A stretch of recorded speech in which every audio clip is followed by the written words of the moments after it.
So, who's more emotional, men or women? So, when we're using the word more, it really depends on how we're using it.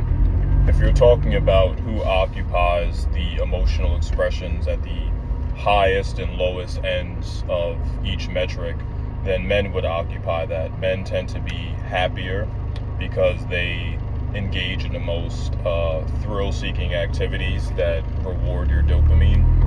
Men, they tend to take more risks.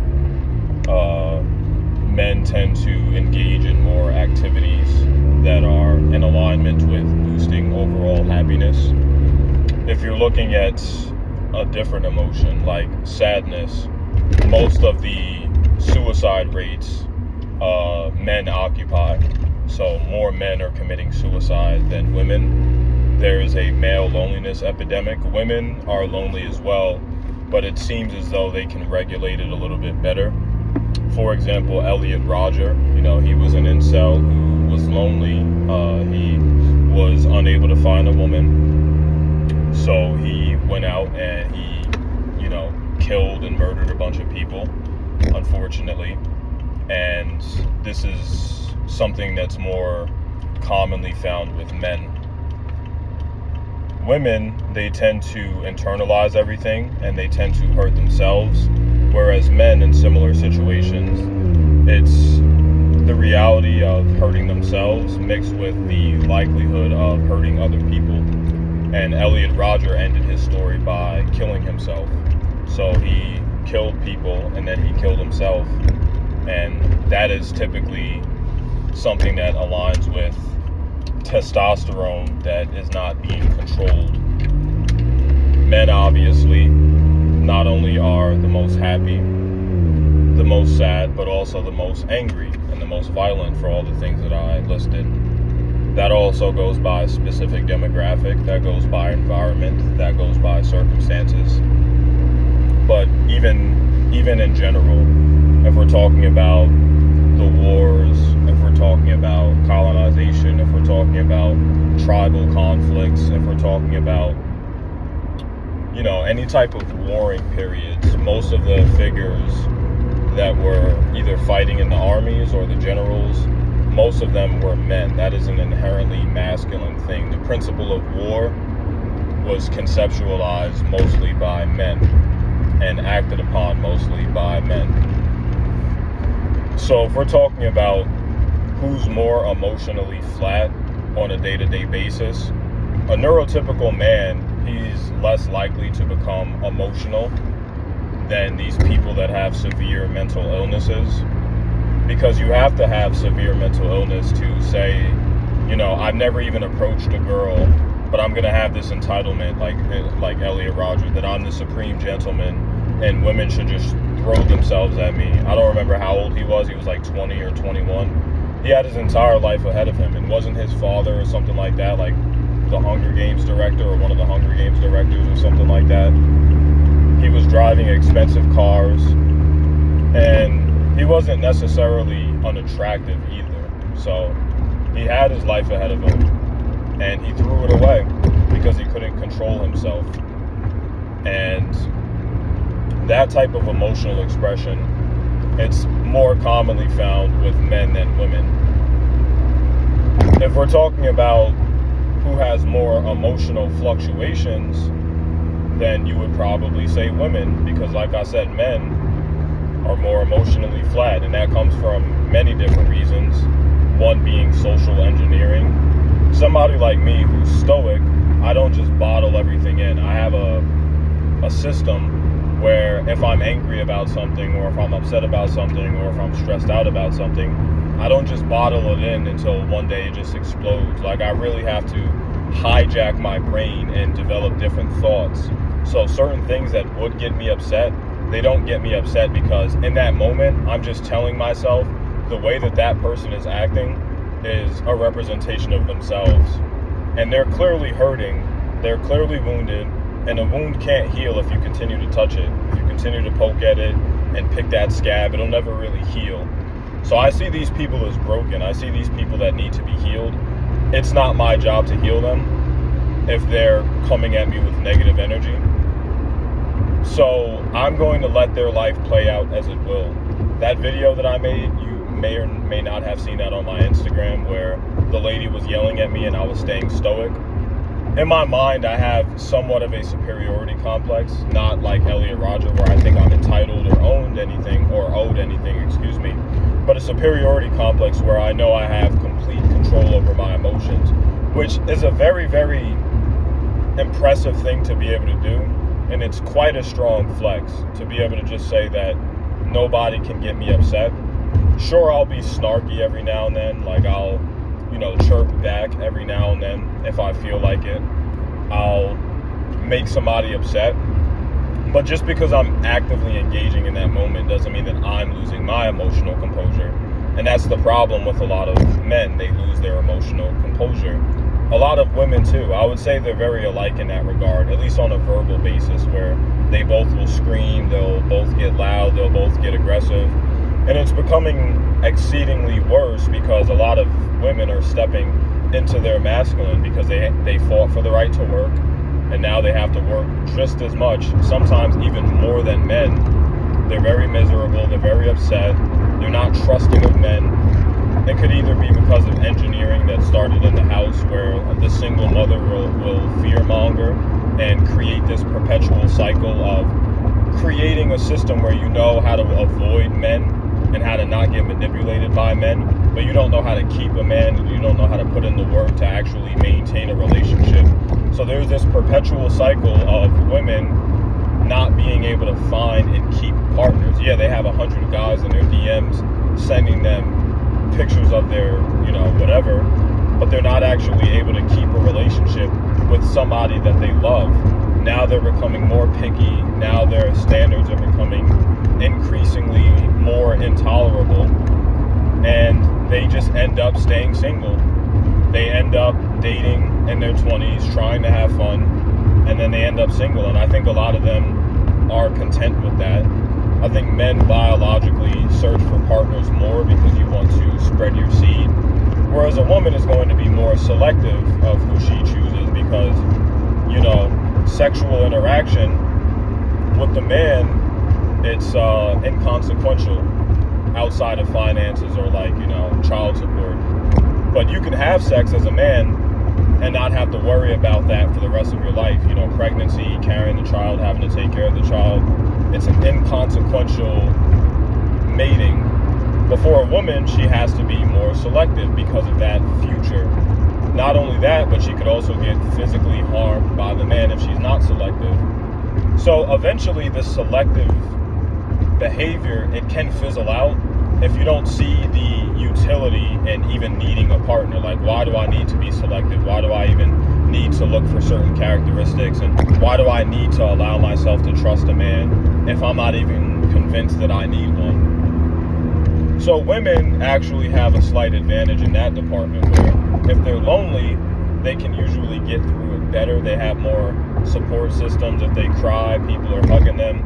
But men, they're kind of trained to suppress their emotions, which actually leads to more of a heightened, volatile, aggressive, negative output.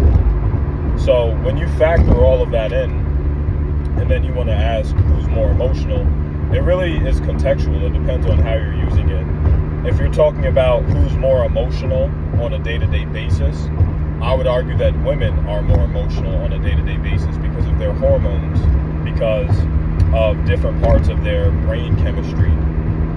And I would say, due to that emotional, volatile activity, there's also a recycling, which prevents long-term future destruction. They're going through all of the emotions every single day, basically. Lots of them, their baseline isn't numb. Their numbness is like a reaction to maybe going through life being so emotional all the time and not seeing a safety net in it. So they train their body, their mind and spirit to be more numb. But it's really reactionary and it's really unnatural. When a woman is allowed to just, freely feel how you feel, you'll see that typically a lot of them don't have the patience to sit there like an established gentleman and to listen to what you're saying and to absorb everything. unless they've been trained somehow to do that. I'm not saying it can't happen, but for the most part, women, especially if they're upset, they're not going to let you finish a sentence. So if we're talking about people that are neurotypical, people that don't have violent tendencies, people that don't have perpetual depression, two normal adults, one is a man, one is a woman, they both practice stoicism, they both practice meditation, they both practice keeping everything in check, I would slightly lean towards the man as being able to control himself. If you're looking at like somebody that's disciplined, I don't know, like a soldier. It doesn't even have to necessarily be one, but I think that's a good example too. Somebody who's disciplined, somebody who has control over their mind. Well, you know, and this isn't to sound misogynistic. Some people are going to take it that way. It is what it is. But men don't get their periods. If you're looking at the reality of a period, I obviously can't relate to that, but as it's been described to me, you know, you have these painful contractions. Your butthole sometimes is in pain. You have these mood swings that's not only in reaction to the physical pain, but it's also literally your chemistry.